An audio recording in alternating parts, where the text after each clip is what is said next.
اسلام حقوق کا دین ہے۔ اسلام میں حقوق اللہ اور حقوق العباد دونوں کی تاکید فرمائی گئی ہے۔ بنیاد حقوق اللہ ہیں اور حقوق اللہ کو بجا لینے کے بعد حقوق العباد کی رہنمائی فرمائی گئی ہے۔ حقوق اللہ اور حقوق العباد ان کے مجموعے کا نام دین اسلام ہے، اور یہ بات بھی ذہن نشین رہے کہ حقوق اللہ کو ہی فوقیت حاصل ہے۔ ہمارے ہاں بعض اوقات ایک غلط مفہوم اخذ کر لیا جاتا ہے کہ شاید آپ نے یہ جملے سنے ہو کہ نماز تو اللہ کا حق ہے اور اللہ چاہے گا تو معاف کر دے گا، لیکن جو قرض ہے یہ بندوں کا حق ہے اور بندوں کا حق اس وقت تک معاف نہیں ہوگا جب تک بندے خود معاف نہیں کر لیں گے۔ ایک جہت سے اور ایک لحاظ سے اگر آپ دیکھیں تو مسئلہ تو اسی طرح ہے کہ جو حقوق العباد ہیں جب تک بندے معاف نہیں کر دیں گے وہ حق معاف نہیں ہوں گے، لیکن اس بات کو یا اس مسئلہ کو اس مفہوم میں لے لینا کہ اللہ تو معاف کر دے گا لیکن بندے معاف نہیں کرتے، اور اس کا یہ نتیجہ اخذ کرنا کہ معاذ اللہ حقوق العباد کی اہمیت حقوق اللہ سے بھی آگے ہے، تو یہ انتہائی غلط ہوگا۔ یہ بات ذہن نشین رہے کہ یہ کیسے ممکن ہے کہ حقوق اللہ خالق کے حقوق ہیں اور حقوق العباد مخلوق کے حقوق ہیں۔ خالق کے مقابلے میں کسی مخلوق کی کوئی اہمیت ہو سکتی ہے؟ تو یہ اخذ کر لینا کہ چلو نماز ہے یہ تو پڑھی نہ پڑھی کوئی بات نہیں، وہ معاف کر دے گا جناب، تو اصل چیز تو یہ آپ کسی کا دل نہ دکھائیں۔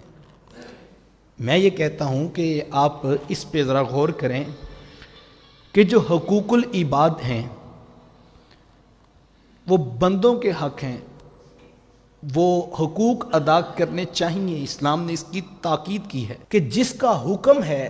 جس کا میں بندہ ہوں، اس خالق کا مجھے حکم ہے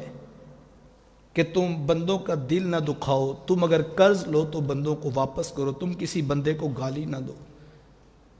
تو میں اس کے حکم جو بندوں کے بارے میں ہے نہ ان کی تو خلاف ورزی نہ کروں، اس کے احکام جو بندوں کے بارے میں ہے ان کے بارے میں تو میں اتنا حساس ہو جاؤں کہ میں یہ کہوں کہ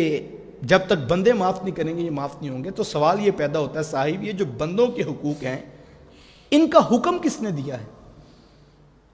جس نے حکم دیا ہے اس کا جو اپنا حق ہے وہ حق یہ تقاضا کرتا ہے کہ ہم بندوں کے حقوق ادا کریں۔ ہم اگر بندوں کے حقوق ادا کر رہے ہیں تو اسی لیے تو کر رہے ہیں کہ ہمارے خالق کا حکم ہے۔ بندے ہمارے ساتھ ڈائریکٹ تو رابطے میں ہیں ہی نہیں، ہم تو بندوں کے بھی حقوق اس لیے ادا کر رہے ہیں، یہ کوئی پرائے بندے نہیں ہیں، جس خالق کا میں بندہ ہوں یہ بھی تو اسی کے بندے ہیں۔ تو اصل تو خالق کی ذات ہے، اور ہم بندوں کے بھی جو حقوق ادا کرتے ہیں اس میں مقصود کوئی بندوں کو راضی کرنا نہیں ہوتا، اس میں مقصود تو اس خالق کی رضا کو حاصل کرنا ہے، اور اصل مقصود ہمارا وہی ہے۔ اور جب یہ چیز انسان کو سمجھ میں آ جائے تو پھر اس کا انداز، اس کا مزاج اور اس کا معیار معتدل ہو جاتا ہے، اور وہ اعتدال کی راہ پہ آ جاتا ہے کہ بندوں کے بھی حقوق ہیں اور رب کے بھی حقوق ہیں، اور جہاں تک فی نفس ہی حقوق کی بات ہے تو یہ بات ذہن نشین رہے، خالق اور مخلوق کے حقوق کا آپس میں موازنہ نہیں ہو سکتا ہے۔ خالق کے حقوق بہر کیف خالق کے حقوق ہیں، اور اس کے مقابلے میں مخلوق کے حقوق کی کوئی حیثیت نہیں ہوگی۔ اصل چیز خالق کے حقوق ہے، اور جو مخلوق کے حقوق بھی ادا کر رہے ہیں ہم وہ اسی نظریے کے ساتھ کر رہے ہیں کہ ہمارے خالق نے حکم دیا کہ بندوں کے ساتھ اس طرح کا برتاؤ رکھو، تو ایسے کبھی نہیں ہو سکتا کہ جو ہے وہ مخلوق کے حقوق کو ہم فوقیت کے معنی میں لے لیں، اور یہ فوقیت حقوق میں نہیں ہے۔ فوقیت اس بات میں ہے کہ میں اور آپ خالق کے حق کو ہی پہچانیں.